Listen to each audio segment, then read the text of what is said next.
Baik Mbak Mega, kita lanjutkan kembali dialog kita.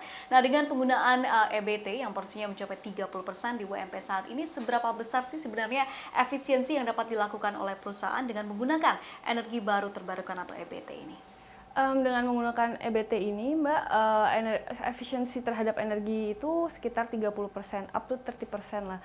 Hanya saja kita progresnya masih staging, Mbak. Jadi saat ini masih di beberapa fasilitas produksi kami yang di Pulau Jawa. Kemudian nantinya setelah kita reaching 158 megawatt peak tersebut, baru kami bisa mencapai efisiensi terhadap energi itu sebesar 30%.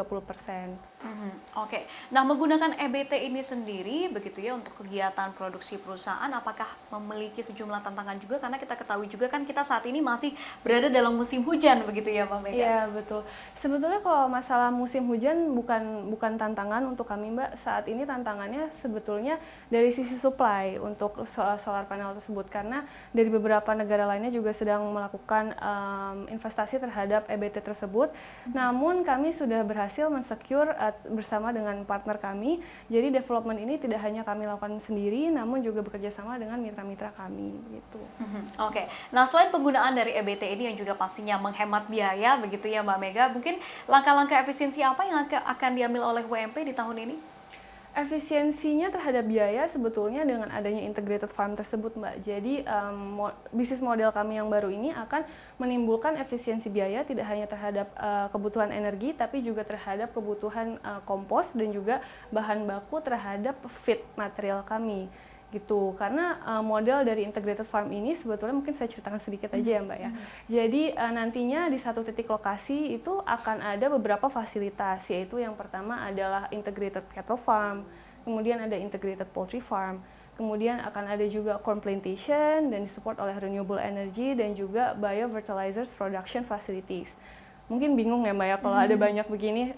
Flow-nya sih sebetulnya nanti dari waste dari cattle farm dan juga poultry farm itu akan digunakan sebagai pupuk kompos atau biofertilizers. Kemudian biofertilizers-nya akan digunakan sebagai pupuk untuk corn plantation kami.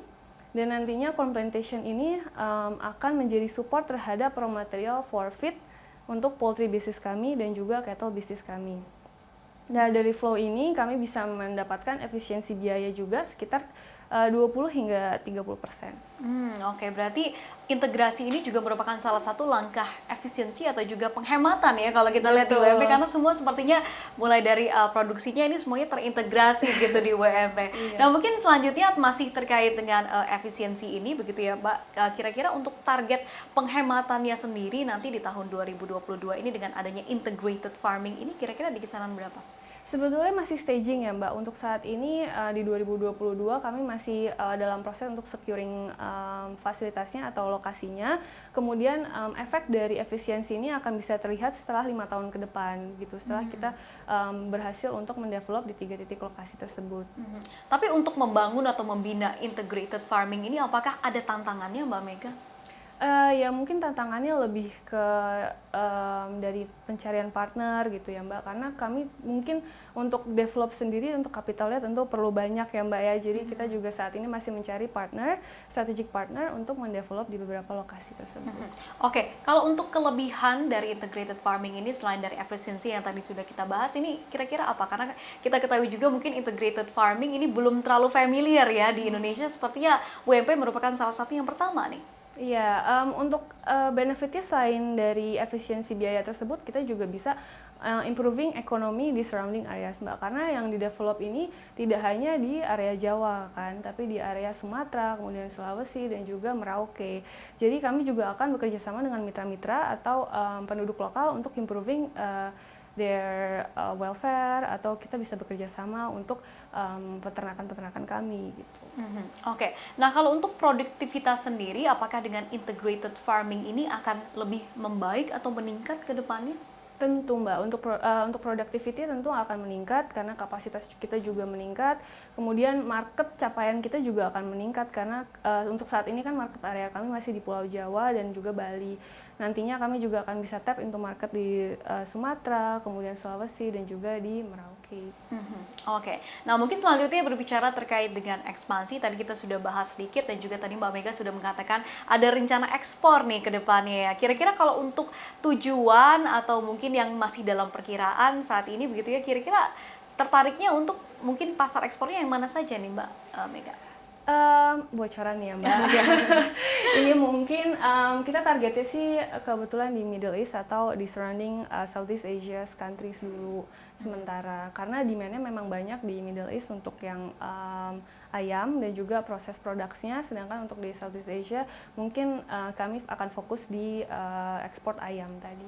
Oke, berarti Southeast Asia dan juga Middle East begitu ya. Nah, dengan pertambahan pasar yang cukup besar ini nantinya apakah seiring juga dengan pengembangan dan juga pastinya peningkatan dari produksi dari WMP ke depannya Mbak Mega? Iya tentu Mbak, itu akan disupport dengan pengembangan produksi dan fasilitas kami di Indonesia. Oke, nah mungkin pertanyaan terakhir begitu ya Mbak Mega, untuk harapannya sendiri pada industri di tahun 2022 ini seiring dengan pertumbuhan dari ekonomi kita dan juga pemulihan pastinya ya di tahun ini, dan juga mungkin untuk long term ini nih bisa kita katakan strategik begitu ya oleh WMP untuk kemudian masuk ke dalam pasar-pasar ekspor ini apa saja? Tentu target kami ke depannya nanti akan mengembangkan target market yang baru dan juga memperkenalkan produk-produk lokal Indonesia ke kancah internasional supaya kita lebih dikenal, dan ini kan produk dari masyarakat kita juga, karena WMP sendiri akan tumbuh tidak hanya sendiri tapi kita juga akan merangkul mitra-mitra lokal kami gitu Mbak. Oke, nah mungkin lastly ya untuk pertanyaan terakhir, kita ketahui kan sudah banyak sekali produk-produk yang dikeluarkan oleh WMP ya, mulai dari sosis begitu salah satu contohnya. Nah mungkin untuk di tahun 2022 ini ada ini lagi Mbak, mungkin untuk rencana untuk meningkatkan atau menambahkan lagi produk-produk keluaran WMP?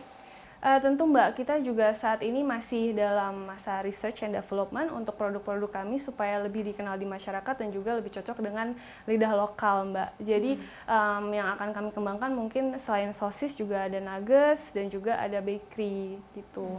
Oke, berarti selanjutnya ini ada bakery juga ya, masuk ke dalam salah satu rencana begitu Iya, ya. betul. Baik, menarik sekali perbincangan kita. Terima kasih COO dari WMP Mega Nur Fitriana. Terima kasih.